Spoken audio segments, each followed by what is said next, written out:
Hai, saya Nur Fatihah binti Asran. Saya Nur Fatihah binti Yanuar. Hai, nama saya Nur Syafika Aliza binti Rahman. Kami dari kumpulan 4.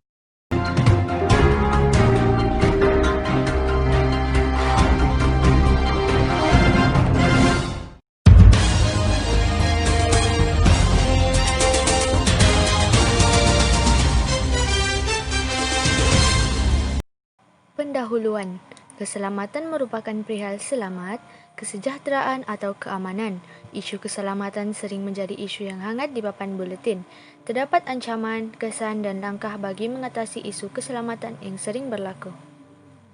Antara ancaman isu keselamatan ialah ancaman geostrategi, ancaman siber, perbalahan antara negara jiran, pendatang asing tanpa izin dan pencerobohan oleh militan asing.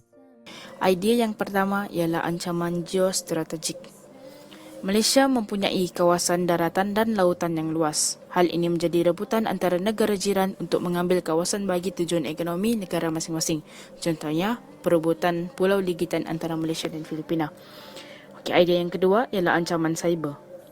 Penggodam memerlukan kemahiran yang tinggi dan handal untuk mencuri perisian penting daripada negara jiran.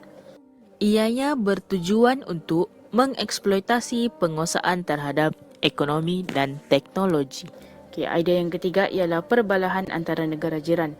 Diskriminasi antara agama menyebabkan sesuatu negara berbala untuk mendapatkan hak masing-masing. Sebagai contoh, rakyat Islam ditindas di Filipina terhadap Islamfobia. Idea ancaman keselamatan yang keempat iaitu pendatang asing tanpa izin. Pendatang asing tanpa izin yang datang ke sesebuah negara Malaysia mempunyai ideologi mereka tersendiri. Mereka mencari tempat perlindungan yang selesa bagi meneruskan kelangsungan hidup. Sebagai contoh, rakyat Indonesia yang datang ke Malaysia untuk menambah pendapatan namun tanpa sebarang dokumen yang sah. Idea yang terakhir ialah pencerobohan oleh militan asing. Hal ini dikatakan demikian kerana mereka datang dengan mengancam keselamatan dan nyawa individu bertujuan untuk menakluki sesebuah negara itu dari segi ekonomi dan politik. Sebagai contoh, pencerobohan oleh militan pengganas Sulu yang ingin menakluki kawasan Lahad Datu di Sabah. Kesan ancaman keselamatan ialah keselamatan rakyat terancam, menjejaskan ekonomi negara, industri pelancongan terjejas dan pembangunan negara terjejas. Yang pertama ialah keselamatan rakyat terancam. Keganasan akan menyebabkan rakyat dalam keadaan ketakutan dan keselamatan tidak terjamin. Boleh berlaku kecederaan dan kematian, hilang tempat tinggal dan kerugian harta benda. Peganas akan melakukan apa sahaja seperti merosakkan harta benda awam serta melakukan pembunuhan terhadap penduduk tidak bersalah. Keadaan ini mengancam keselamatan rakyat dan juga negara. Rakyat kehilangan kebebasan dan keselamatan terancam. Yang kedua ialah menjejaskan ekonomi negara. Keyakinan pelabur akan berkurang apabila sesebuah negara mempunyai keadaan politik yang tidak stabil. Pelabur tidak berani untuk menanam modal di negara terbabit. Pelabur akan menarik pelaburan mereka keluar dari negara terbabit.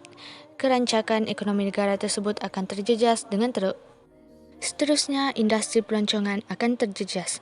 Pelancong asing tidak berani datang ke negara kita kerana keselamatan tidak terjamin. Bilangan pelancong yang melancong akan berkurang, ekonomi negara yang bergantung pada pelancongan juga akan terjejas. Penerbangan antarabangsa dan agensi pelancongan juga terjejas dan hal ini menyebabkan banyak syarikat mengalami kerugian besar atau terpaksa gulung tikar. Dan kesan yang terakhir ialah pembangunan negara terjejas. Para pemimpin tidak dapat melakukan projek pembangunan negara, prasarana untuk rakyat turut terabai. Kerajaan tidak dapat membina infrastruktur kerana keselamatan tidak terjamin dan fokus kerajaan untuk mengatasi keganasan. Langkah mengatasi ancaman keselamatan ialah meningkatkan kerjasama antara negara jiran, memperkasa penguatkuasaan undang-undang dan menghantar misi pengaman. Antara langkah isu keselamatan, yang pertama, meningkatkan kerjasama dengan negara jiran. Hal ini dikatakan demikian kerana rondaan bersama dengan negara jiran dapat meningkatkan tahap keselamatan, terutamanya dengan negara-negara ASEAN.